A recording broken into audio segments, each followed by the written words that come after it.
예배를 위하여 하나님께서 주시는 말씀은 요한복음 6장 1절부터 15절까지의 말씀입니다. 저와 여러분이 한 절씩 교독하도록 하겠습니다. 그 후에 예수께서 디베리아의 갈릴리 바다 건너편으로 가시매 큰 무리가 따르니 이는 병자들에게 행하시는 표적을 보았음이러라. 예수께서 산에 오르사 제자들과 함께 거기 앉으시니 마침 유대인의 명절인 유월절이 가까운지라. 예수께서 눈을 들어 큰 무리가 자기에게로 오는 것을 보시고 빌립에게 이르시되 우리가 어디서 떡을 사서 이 사람들을 먹이겠느냐 하시니 심은 친히 어떻게 하실지를 아시고 빌립을 시험하고자 하심이라. 빌립이 대답하되 각 사람으로 조금씩 받게 할지라도 200데나리온의 떡이 부족하리이다. 곧 시몬 베드로의 형제 안드레가 예수께 여짜오되 여기 한 아이가 있어 보리떡 5개와 물고기 2마리를 가지고 있나이다. 그러나 그것이 이 많은 사람에게 얼마나 되겠사옵나이까. 예수께서 이르시되 이 사람들로 앉게 하라 하시니 그곳에 잔디가 많은지라 사람들이 앉으니 수가 5,000명쯤 되더라. 예수께서 떡을 가져 축사하신 후에 앉아있는 자들에게 나누어 주시고 물고기도 그렇게 그들의 원대로 주시니라. 그들이 배부른 후에 예수께서 제자들에게 이르시되 남은 조각을 거두고 버리는 것이 없게 하라 하심으로 이에 거두니 보리떡 5개로 먹고 남은 조각이 12바구니에 찼더라. 그 사람들이 예수께서 행하신 이 표적을 보고 말하되 이는 참으로 세상에 오실 그 선지자라 하더라. 15절 함께 읽습니다. 그러므로 예수께서 그들이 와서 자기를 억지로 붙들어 임금으로 삼으려는 줄 아시고 다시 혼자 산으로 떠나가시니라. 아멘. 지난 목요일 저녁에 신촌의 히브루스라고 하는 공간에서 정말 특별한 천국의 잔치가 펼쳐졌습니다. 히브루스가 뭔지 모르시는 분들을 위해서 제가 사진을 몇 장 보여드리겠습니다. 네, 사진으로 봐도 너무 멋있지요?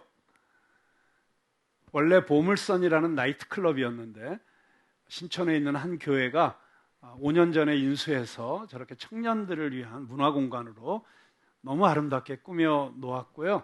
올해 7월 1일부터 저와 또 국제 푸른나무 또 프레이즈 게더링이 연합하여 이 공간을 신촌에서 청년들을 위하여 문화로 선교하는 그런 공간으로 사용하기 시작하였습니다. 네, 지난 6월 30일 지난주 목요일 날은 최덕신 선교사님이 오셔서 전야제처럼 그렇게 찬양 콘서트를 했고요.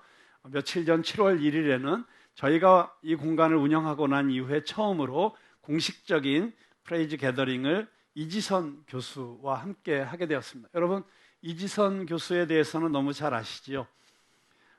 이화여대 4학년 때 음주 운전자의 추돌 사고로 차가 2바퀴 반을 뒤집혀 구르면서 불이 붙었는데 그 불 때문에 전신 55%의 3도 화상을 입었던 자매입니다.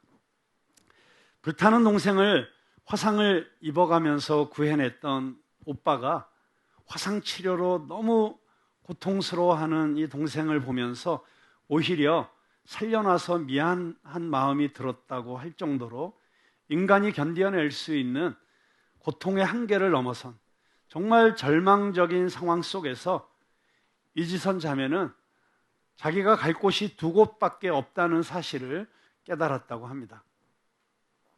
아파트 옥상으로 올라가서 뛰어내리든지 아니면 하나님 앞에 가든지. 다행히 그녀가 선택한 곳은 하나님 앞이었습니다. 그리고 하나님 앞에서 그녀의 입술에서 터져나온 기도는 이것이었습니다. 살려놓으셨으면 대책이 있으실 거 아니에요. 하나님 대책이 있으시니까 살려놓으신 거죠. 그런데 그 대책이 너무 보이지 않아서 힘들었다고 합니다. 그리고 그녀를 치료했던 주치의는 이 아이는 앞으로 세상 속에 나가지 못할 거라고 그렇게 어머니에게 이야기를 했다고 합니다. 오늘 우리가 함께 읽은 성경 말씀은 정말 너무나도 유명한 말씀이고 제가 가장 설교하기 좋아하는 오병이어의 이야기입니다. 네, 요즘 너무 감사하게도 저희 교회에 평생에 처음 교회 나와봤다라고 하시는 분들이 꽤 있으시더라고요. 정말 너무 감사한 일입니다. 그런 분들은 아마 이 오병이어라는 단어도 처음 들으셨을 텐데 교회를 조금만 다니신 분들은 이 이야기로 설교도 여러 번 들으셨고 성경 공부도 아마 여러 번 하셨으리라고 생각합니다. 네, 처음 교회에 나오신 분들은 이런 이야기가 암호처럼 들릴 것 같아요. 오병이어, 오병이어.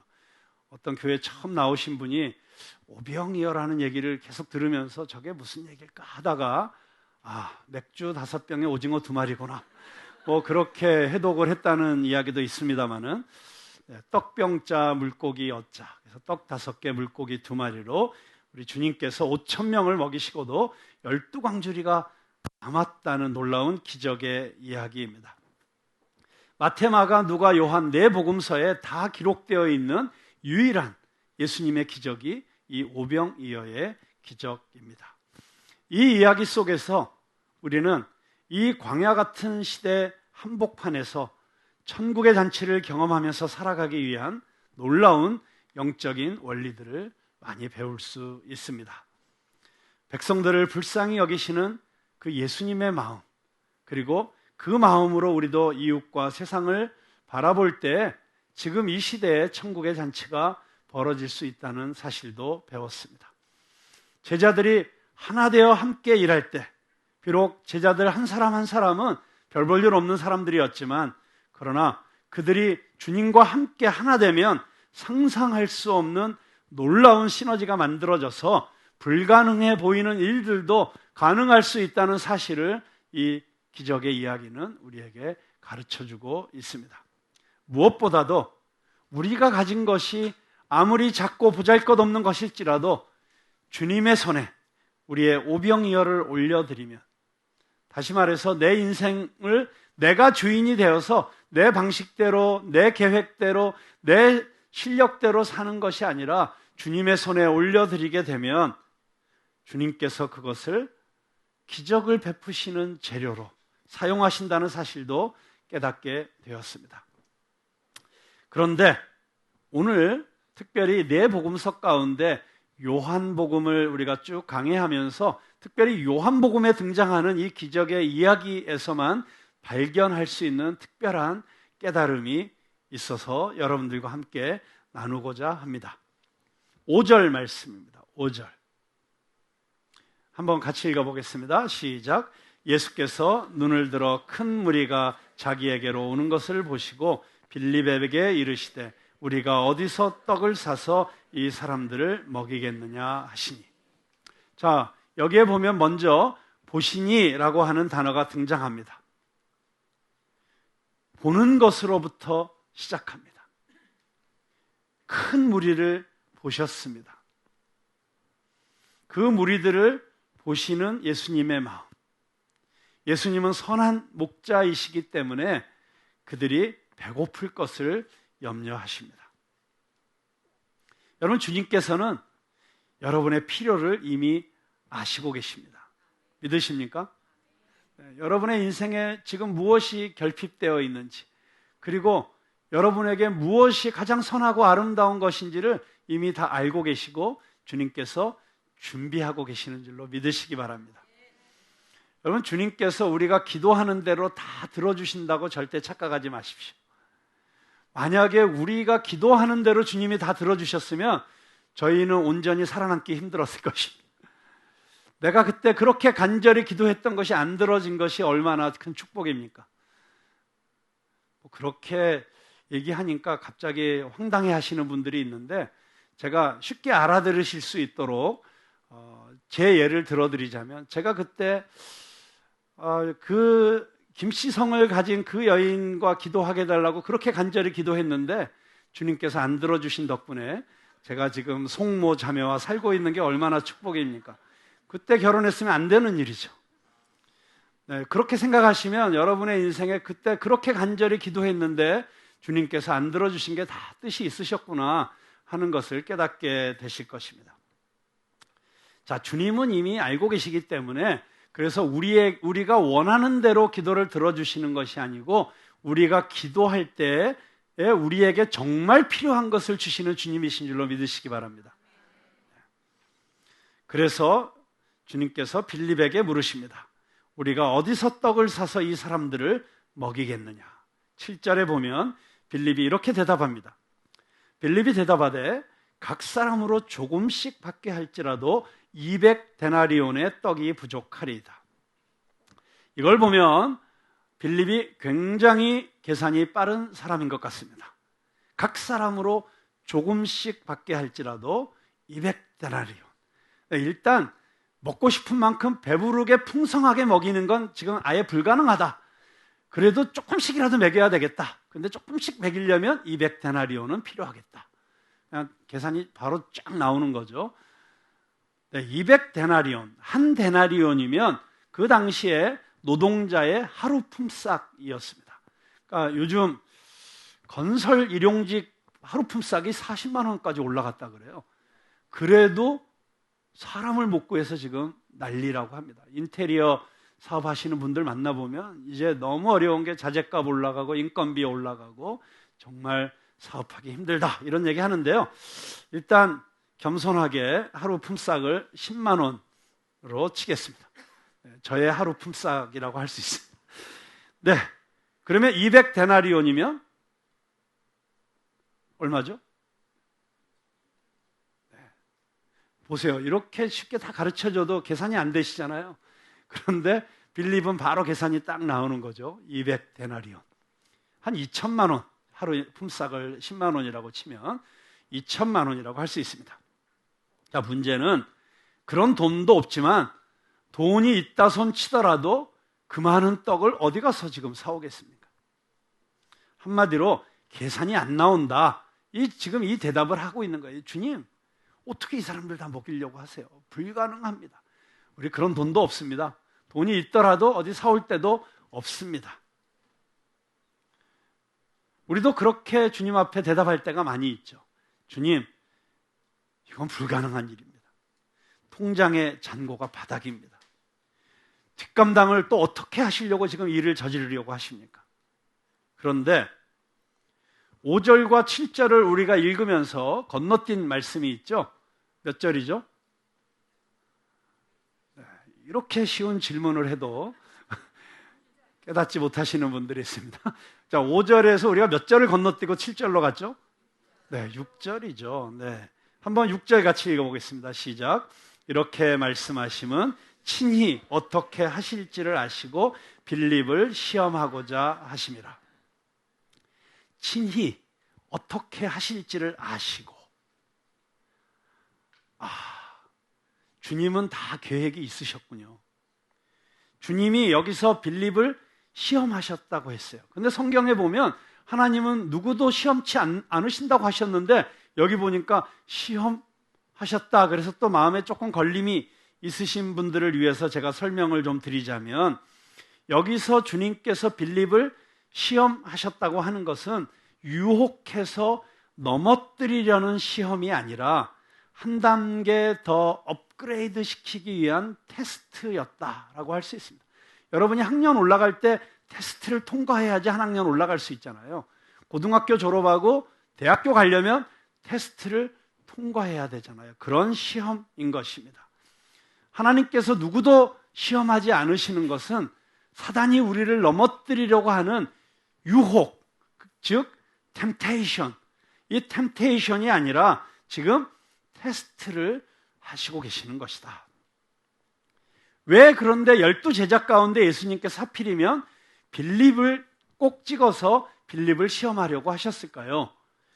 아마도 빌립이 제자들 중에서 가장 가방끈도 길고 가장 합리적이고 가장 계산적이고 가장 기획력이 뛰어나고 뭘 해도 완벽하게 준비가 되지 않으면 한 발자국도 움직이지 않는 성향의 대표 선수였기 때문이 아닐까 그렇게 생각을 합니다.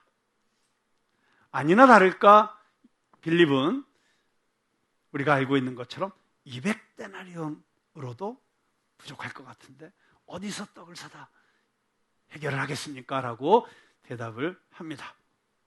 그런데 옆에 있던 안드레가 대뜸 이렇게 말을 합니다. 9절에 보니까 여기 한 아이가 있어 보리떡 5개와 물고기 2마리를 가지고 있나이다. 그러나 그것이 이 많은 사람에게 얼마나 되겠사옵나이까? 자, 안드레도 이걸로는 문제가 해결이 안 된다는 것을 알고 있었습니다. 그러나 안드레와 빌립의 차이는, 안드레는 자기가 지금 구해올 수 있는 만큼을 주님 앞에 가져왔다는 것입니다. 가져오면서도 주님, 이거 갖고 가능할까요?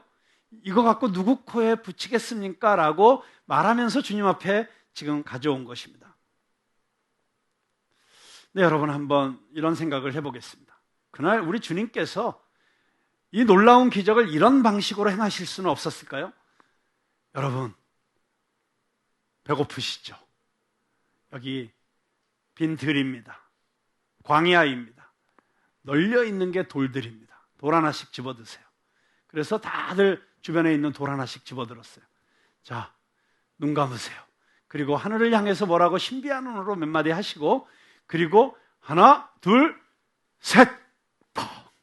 하면서 손에 들고 있던 돌들이 다 떡덩이가 되었다. 무지개떡이 되었다. 이러면 얼마나 사람들이 놀랐겠어요. 얼마나 감동했겠어요. 이야, 이게 무슨 일이냐. 정말 우리 주님 하나님이시구나. 막 거기서 끝장나는 거 아니겠어요? 자, 사람이 떡으로만 살 수 없죠. 옆에 있는 풀들도 뜯어서 손 위에 올려놓으세요. 메뚜기도 한 마리씩 잡아서 손에 올려놓으세요. 자, 눈 감으세요. 하나, 둘, 셋! 케이준 치킨 샐러드. 뭐 이런 걸로 바뀌어 있었다. 이러면 또 얼마나 놀랐겠어요. 이야! 그런데 주님께서 그렇게 하실 수 있었습니까? 없었습니까? 네, 원하셨으면 얼마든지 그렇게 하실 수 있었죠. 주님은 무에서부터 유를 창조하시는 분이시고 아무것도 없는 데서 천지를 말씀으로 창조하신 분이시잖아요. 그러니까 아무것도 없어도 주님 말씀만으로 얼마든지 그들을 먹이실 수 있었습니다. 그런데 주님께서 그렇게 하지 않으셨습니다. 그리고 빌립에게 우리가 어디서 떡을 사서 이들에게 먹이겠느냐. 또 마태복음에 보면 제자들이 마을로 다 들여보내서 차라리 자기들이 알아서 먹게 하죠라고 했을 때 갈 것 없다. 너희가 먹을 것을 주어라. 라고 제자들에게 부탁을 하시고 계십니다. 여기서 우리는 너무나도 중요한 그리스도의 제자로 살아가면서 오늘 우리에게 주시는 주님의 음성을 들을 수 있어야 된다고 생각합니다. 바로 주님의 계획은 보리떡 같은 저와 여러분을 통하여 일하시는 것입니다. 제가 전에 이 오병이의 기적 이야기를 가지고 설교하면서 요한복음에 나오는 이 물고기의 이름을 한번 퀴즈로 한 적이 있죠. 그때 뭐 가정 형편에 따라서 뭐 갈치라고 하는 사람도 있고 고등어라고 하는 사람도 있고 심지어 멸치라고 한 사람도 있었습니다만 옵사리온이라는 물고기라고 제가 말씀을 드렸습니다. 이 옵사리온이라는 물고기는 어부들이 고기를 잡아서 잘생기고 큰 거는 갖다 팔던지 먹고 너무 작은 물고기는 물에 그냥 놓아줬는데 물에 놓아주기에는 좀 크고 갖다 팔기에는 작은 애매한 사이즈의 물고기, 어정쩡한 물고기, 이런 물고기들은 해변에 버려두었다고 했습니다. 왜냐하면 돈을 주고 물고기를 사 먹을 수 없는 사람들이 주워 먹을 수 있도록. 바로 그 물고기를 옵사리온이라고 불렀습니다. 그런데 이 어린아이의 도시락에 있던 물고기가 옵사리온이었다는 사실은 이 아이가 아주 가난한 집에서 온 아이였고, 그리고 이 아이의 도시락 속에 들어있었던 보리떡도 웰빙 다이어트 음식이라서가 아니라 그 당시에 가장 가난한 사람들이 먹었던 가장 소박한 음식. 네. 그래서 그 옵사리온을 통해서 주님께서 일하셨다는 것은 그것이 아무리 보잘것없는 것일지라도, 아무리 소박한 것일지라도, 세상 사람들이 보기에는 아무리 가치가 없어 보이는 것이라고 할지라도 그것이 주님의 손에 들려져서 주님께서 축사하시고 쓰시면 우리가 상상할 수 없는 놀라운 기적이 일어날 수 있다. 네, 물론 어떤 분이 이런 얘기를 하시더라고요. 그날 그 어린아이의 도시락에 갈비찜이 들어있었으면 그날 완전 갈비잔치가 벌어지는 거였는데 라고 아쉬워하는 분이 있었는데요. 네, 어떤 사람은 갈비를 주님 앞에 드릴 수도 있겠고 어떤 사람은 이 소박한 보리떡을 드릴 수도 있겠죠. 우리가 무엇을 드리느냐에 따라서 그 결과도 물론 달라질 수 있겠죠. 그런데 중요한 것은 그것이 주님의 손에 들려져서 사용되어야지 그 결과가 세상 모든 사람들에게 축복이 되고 세상 모든 사람들에게 한 해 하나님의 은혜를 경험케 하는 축복의 통로로 사용되어질 수 있다고 하는 것입니다. 그것이 주님의 손에 들려지지 않으면 결국 나 하나 잘 먹고 잘 사는, 그냥 나 하나 그냥 세상에서 인정받고 나 하나 사람들 앞에 나 이만큼 살았어 라고 내세우는 것 외에는 별다를 게 없는, 그런데 내 인생이 주님의 손에 들려지면, 그래서 주님께서 이끄시는 대로 주님께서 사용하시는 대로 사용되어지기 시작하면 그것은 나와 전혀 상관없는 차원의, 나로서는 전혀 꿈꿀 수 없는 차원의 인생이 펼쳐지기 시작하게 된다는 것입니다. 주님께서 안드레가 가져온 이 보리떡 5개, 물고기 2마리를 이미 주님의 대책으로 생각하고 계셨던 것처럼 주님께서는 오늘날도 기꺼이 자신의 삶과 시간과 재능과 물질을 주님 앞에 드리는 사람들을 통하여서 오늘날도 놀라운 기적을 준비하시고 계시고 베푸시고 계십니다. 살려놓으셨으면 대책이 있어야 될 것 아닙니까? 그런데 이제 더 이상 나는 살 힘이 없다고, 나에게는 더 이상 소망이 없다고, 아무것도 할 수 없다고 삶을 포기하려고 하는 이 시대의 수많은 잃어버린 양들에게 주님께서는 이지선이라는 대책을 준비하셨습니다. 주님, 내 인생에 대책이 있으셔야 될 거 아닙니까? 라고 하는 바로 당신을 주님께서는 또 다른 누군가를 위한 대책으로 준비하고 계신다는 사실을 잊지 마시기 바랍니다. 물론 이지선 자매를 생각할 때 주님께서 그런 도구로 쓰시려고 그런 엄청난 사고를 일으키게 하신 것은 아닙니다. 그러나 불완전하고 죄로 망가진 세상에서 이렇게 희생당한 한 어린 소녀를 주님께서는 회복시키실 뿐만 아니라 수많은 사람들을 살리는 영광스러운 삶을 살게 하십니다. 그녀가 이번에 새로 쓴 책이 꽤 괜찮은 해피엔딩이라는 제목입니다. 제목이 너무 괜찮지 않습니까? 꽤 괜찮은 해피엔딩. 여러분 한 분 한 분에게도 우리 주님께서 꽤 괜찮은 해피엔딩을 준비하고 계심을 믿으시기 바랍니다. 예수님께서는 다 대책이 있으셨지만 빌립에게 물으셨습니다. 저는 주님께서 다 대책이 있으시고 계획이 있으시다고 믿습니다. 그런데 놀랍게도 대책이 다 있으신 주님께서 나 같은 자에게 보여주십니다. 그리고 물어보십니다. 너는 뭘 할 수 있겠니? 이 문제를 해결하기 위해서 내가 가진 것이 무엇이니? 여러분, 혹시 주님께서 여러분에게 무언가를 보여주시고 그리고 이렇게 물으신다면 이 질문은 결코 부담스러운 질문이 아닙니다. 부담스러운 질문이 아니라 특권입니다. 나 같은 사람이, 나 같은 사람의 헌금이, 내 재능이, 내 인맥이 하나님의 계획 가운데 하나님의 대책으로 쓰일 수 있다면 이런 걸 보고 뭐라 그러는지 아십니까? 가문의 영광이다 그러는 것입니다. 여러분, 여러분이 하나님의 대책으로 쓰일 수 있다. 여러분 잘 아시는 것처럼 제가 에티오피아의 현실을 보고 듣고 커피를 왕창 수입해 왔습니다. 그리고 나서 너무너무 후회를 했습니다. 정말 스트레스가 장난이 아니었습니다. 그런데 주님께서 내가 너무 힘들어하고 있을 때 물어보셨습니다. 부담스럽냐? 당연히 부담스럽죠. 장난하십니까, 주님? 근데 또 물어보셨습니다. 내가 너에게 부담을 주었겠느냐? 지금 죽을 것 같은데 무슨 말씀이세요? 그때 주님께서 말씀하셨습니다.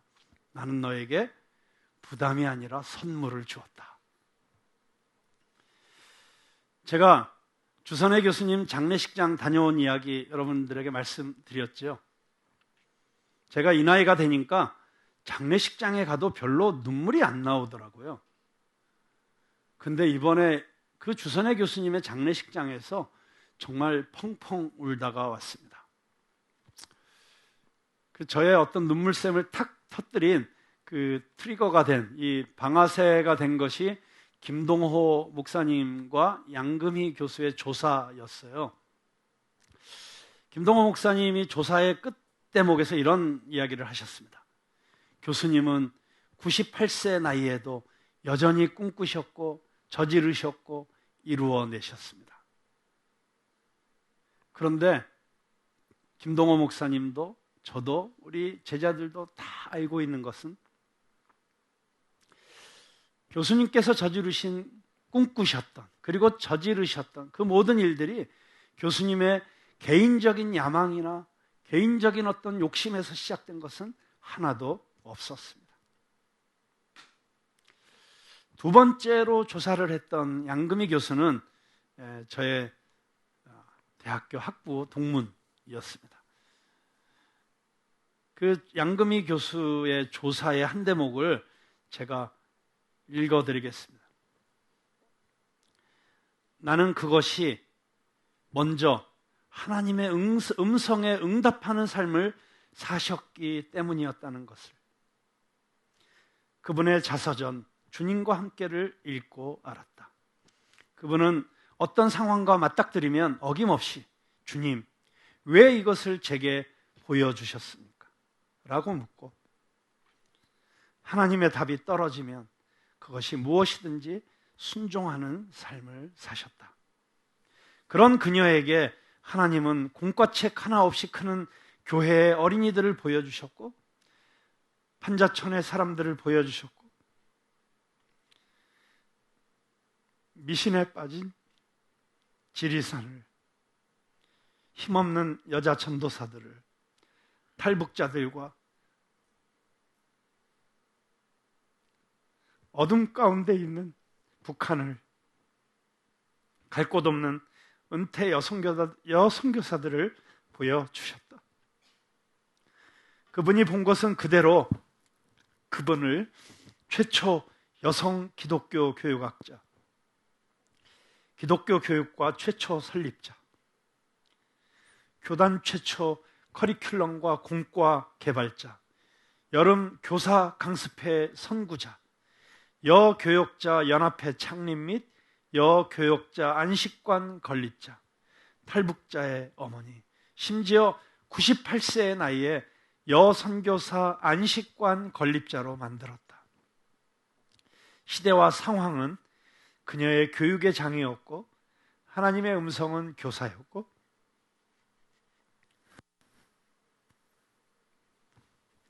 순종은 그의 교육 방법이었다.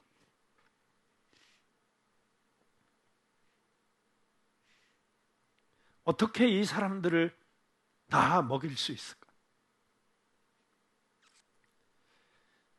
주님께서 물으실 때, 주님, 제가 가진 것은 보리떡 5개, 물고기 2마리 뿐입니다. 그렇게 담대하게 주님 앞에 나와서 드릴 수 있기를 바랍니다. 지난 3년간의 코로나 기간 동안 주님께서는 이 오병이어의 기적이 2000년 전 벳세다 들녘에서 한번 일어나고 끝난 일이 아니라 지금도 살아계셔서 역사하고 계시는 그 주님의 손에 자신의 오병이어를 드리는 제자들을 통해서 일어나고 있는 현재 진행형 기적이라는 사실을 우리 푸른나무 교회 성도들에게 너무나도 확실하게 보여주셨다고 믿습니다.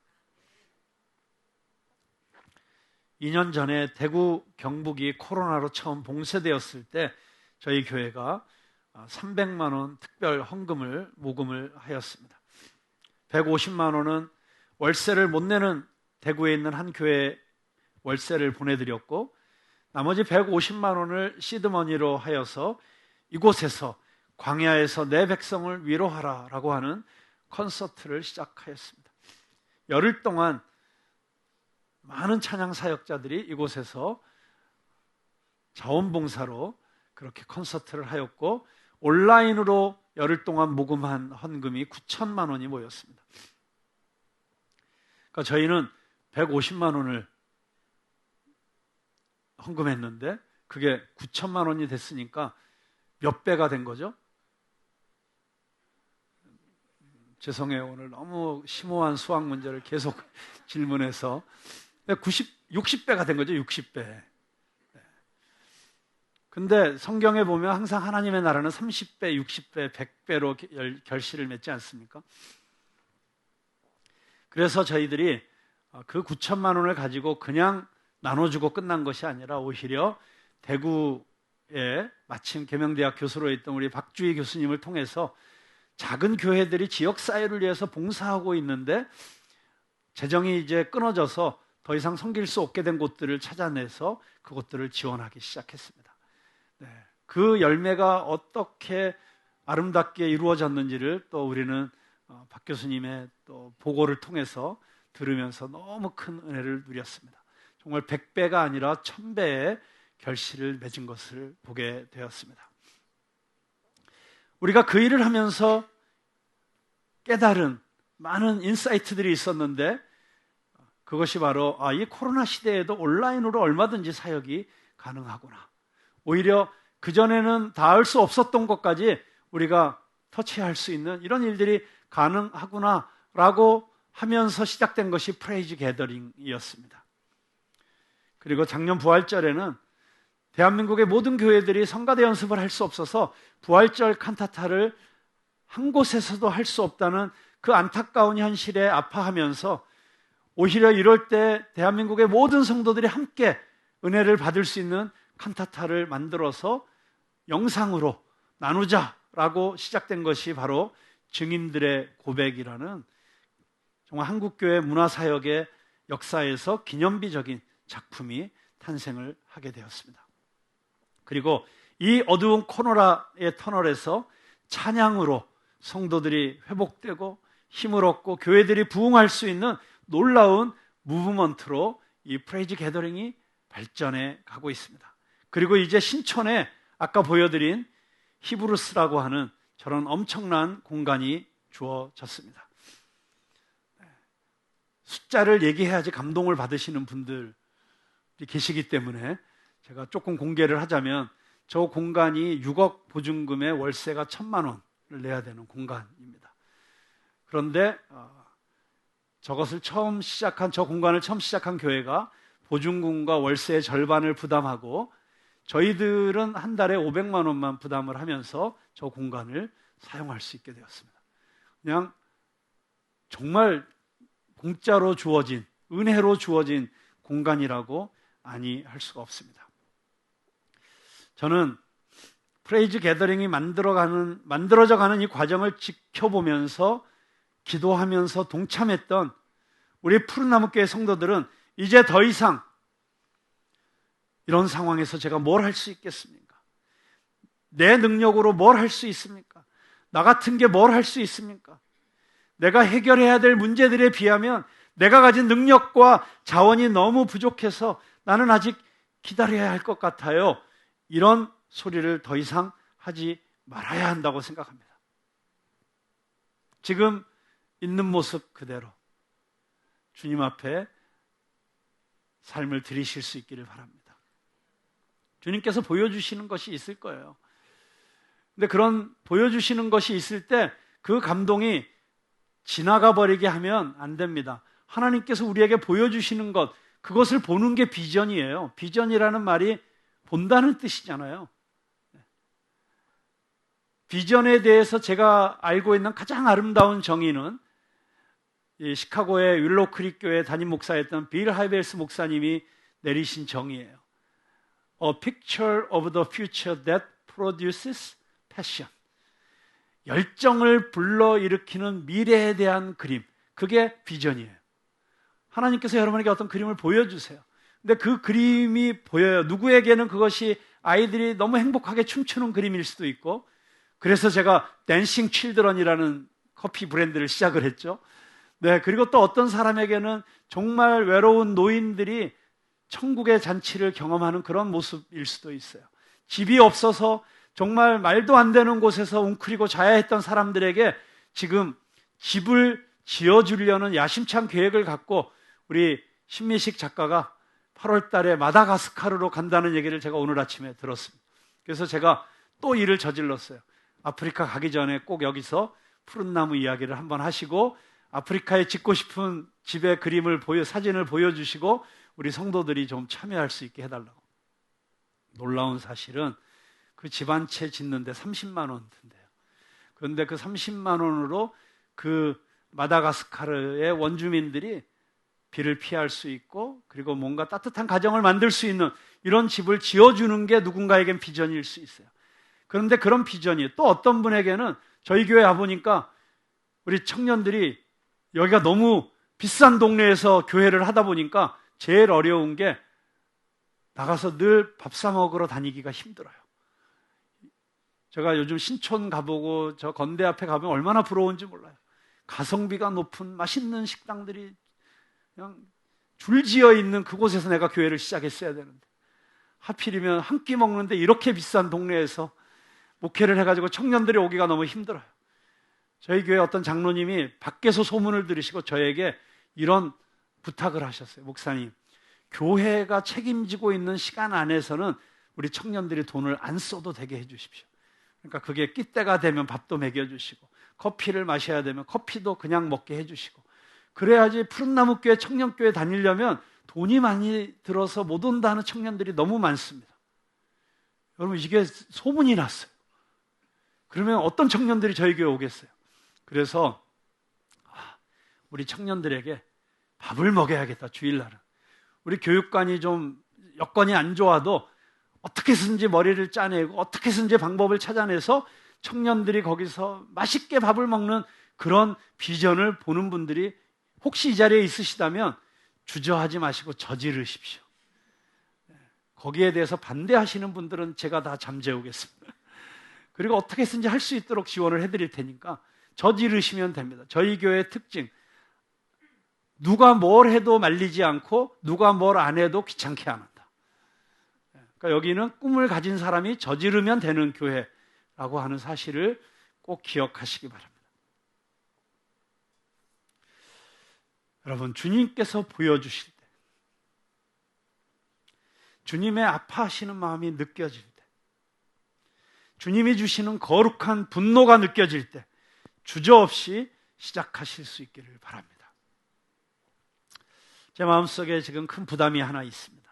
저희 교회에 한 형제가 있습니다. 불우한 어린 시절을 겪었지만 큰 꿈을 가지고 열심히 살았습니다. 사회적으로 꽤 이름도 얻었습니다. 그러다가 또 하던 일이 어려워져서 여러 가지 어려움을 겪다가 정말 완전히 무일푼이 되었습니다. 그리고 최근에는 어떤 선배 집에 선배와 함께 살다가 우발적인 다툼 끝에 싸움을 하게 되었고 그만 그 선배가 죽게 되었습니다. 그래서 지금 서울 구치소에 있습니다. 그런데 저희 교회에 그렇게 열심히 매주 나온 성도도 아닙니다. 나올 형편도 잘 안 되었습니다. 그리고 늘 저에게 전화해서 저를 형님 목사님이라고 합니다. 그분이 속해 있던 조직에서는 늘 형님이라고 하기 때문에. 근데 어차피 교회와 조직의 공통점이 있잖아요. 위에 계신 분을 모신다. 구역이 나누어져 있다. 뭐 이런 공통점들이 많이 있잖아요. 그런데 그러니까 저도 저를 자꾸 형님이라고 불러요. 형님, 제가 이번에 잘 되면 꼭 교회 나가서 보답하겠습니다. 그러다가 그만 지금 구치소에 갔습니다. 아무도 도와줄 사람이 없습니다.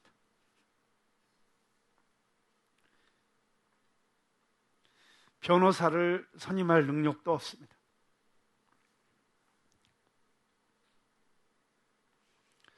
저는 우리 성도들이 이 형제의 회복을 위해서 함께 일을 시작했으면 좋겠습니다. 물론 저희 교회가 이 형제를 위해서 가능한 한 영치금도 보내주고 또 변호사를 쓸 수 있는 비용도 마련해 주기를 원합니다. 그런데 어쩌면 또 우리 성도님들 가운데 정말 좋은 변호사가 프로보노로 일을 해줄 수 있도록 소개해 줄 수도 있을 것입니다.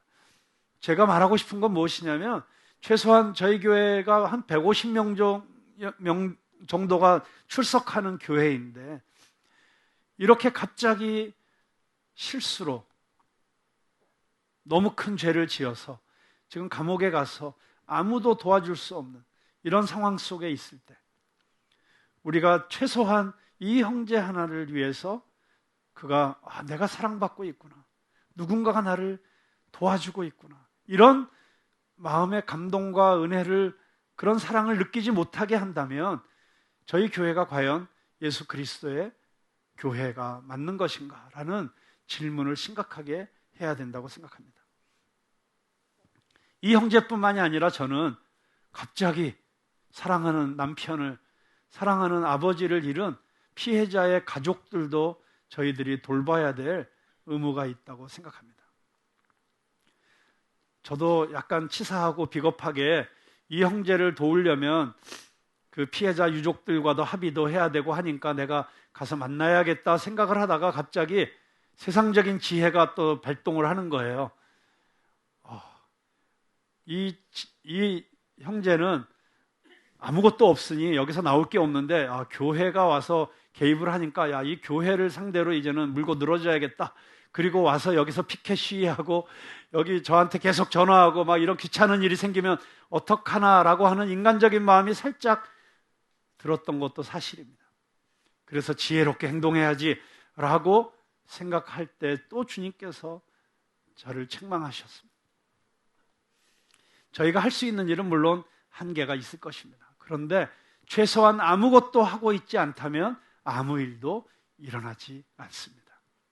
그런데 저희들이 우리가 그 형제를 위해서 작은 물질이라도 후원하고 또 내가 알고 있는 어떤 네트워크이든지 동원을 하고 또 우리가 할 수 있는 무엇이 되었든지 하기 시작하면 저는 주님께서 일하시리라고 믿습니다. 주님이 도와주실 것입니다. 그리고 나의 대책은 바로 푸른나무 교회야 라고 주님께서 말씀하시는 그 음성을 우리가 들을 수 있기를 바랍니다.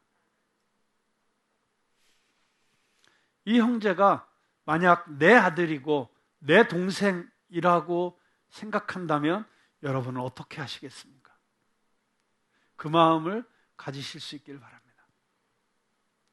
제가 국제 푸른나무라고 하는 NGO를 시작한 이유는 북한에 있는 장애인들을 돕기 위한 것이었고 또 그때는 제가 고아원들도 많이 도왔어요. 북한에 43개의 고아원이 있을 때 저희가 20개까지 고아원들을 도왔습니다.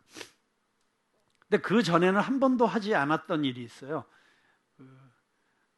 월드비전이나 컴패션처럼 다 한 아이를 입양을 해서 후원을 하잖아요. 근데 북에 있는 아이들에게는 그렇게 할 수가 없었죠.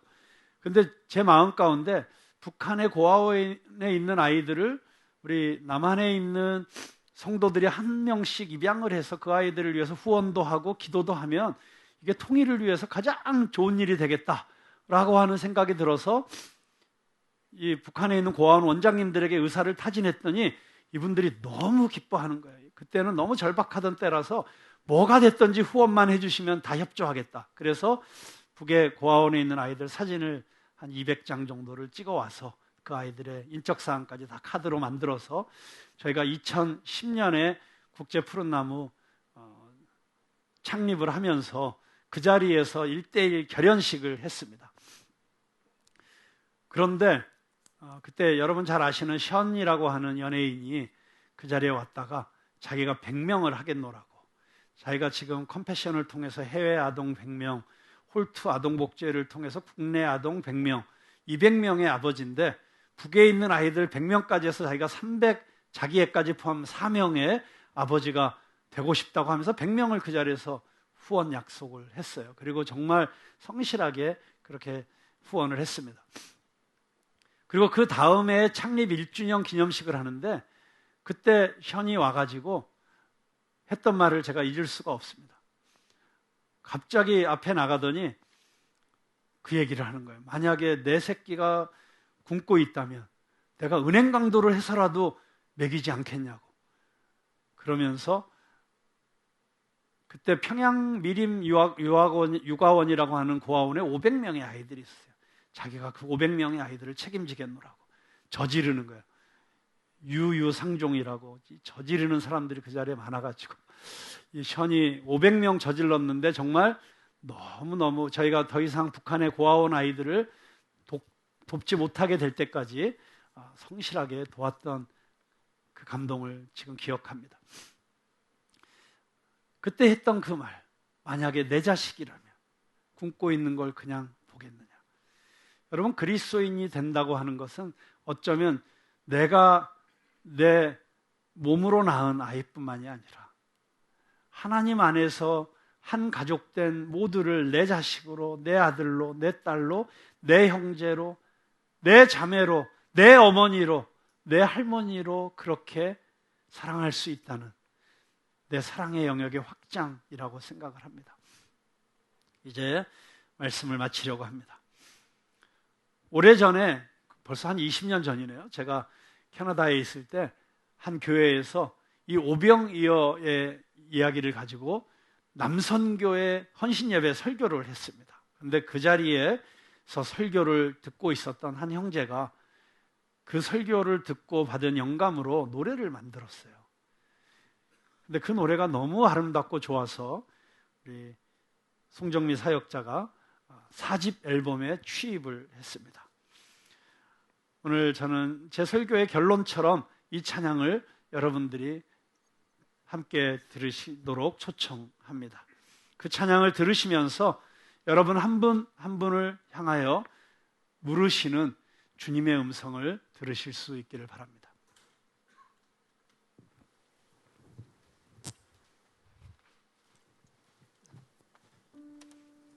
(20년) 전 그 설교를 듣고 제가 또 시작한 사역이 오병이어 사역입니다. 저를 부를 수 있고 저를 초청하는 곳은 사례비를 주는 곳인데 정작 정말 필요한 것이 사례비나 교통비를 줄 수 없는 열악한 곳에 가는 사역을 오병이어 사역으로 정했습니다. 목사님 말씀하신 것처럼 이 귀한 사역에 3년 전에 제가 가려고 했던 곳 교도소인데 코로나로 가지 못했는데 이제 열렸습니다. 그래서 내일 모레 수요일 날 소망교도소에 500명 아이스크림과 과자를 가지고 가려고 합니다. 여러분과 함께 그 귀한 사역들, 내가 할 수 있는 것을 드릴 때 주님이 우리를 통하여 불가능한 일을 행해 주시는 게 푸른나무 교회 여러분의 삶 안에 함께 열매 맺히길 바라며 이 노래를 주님 앞에 드립니다.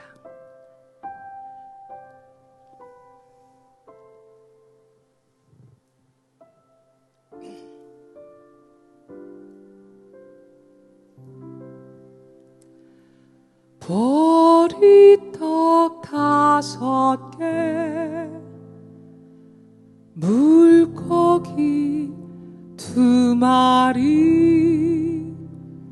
나 가진 모든 것 주님께 드리리 나의 삶 전부인 보리떡 5개 물고기 2마리 겸손히 드리리 주께 드린 모든 것 다 내어 드릴 때 그 떡과 물고기 5,000명 먹이리 5,000명 먹이리 5,000명 먹이리 가난하고 병든 자 외롭고 슬픈 자 5,000명 먹이리 5,000명 먹이리 매이고 눈먼 자 눌리고 밟힌 자 주님, 푸른나무교회 성도님들이 자신이 가진 오병이어를 주님 앞에 올려드리길 원합니다. 주님 사용하여 주시옵소서. 보리떡 5개 물고기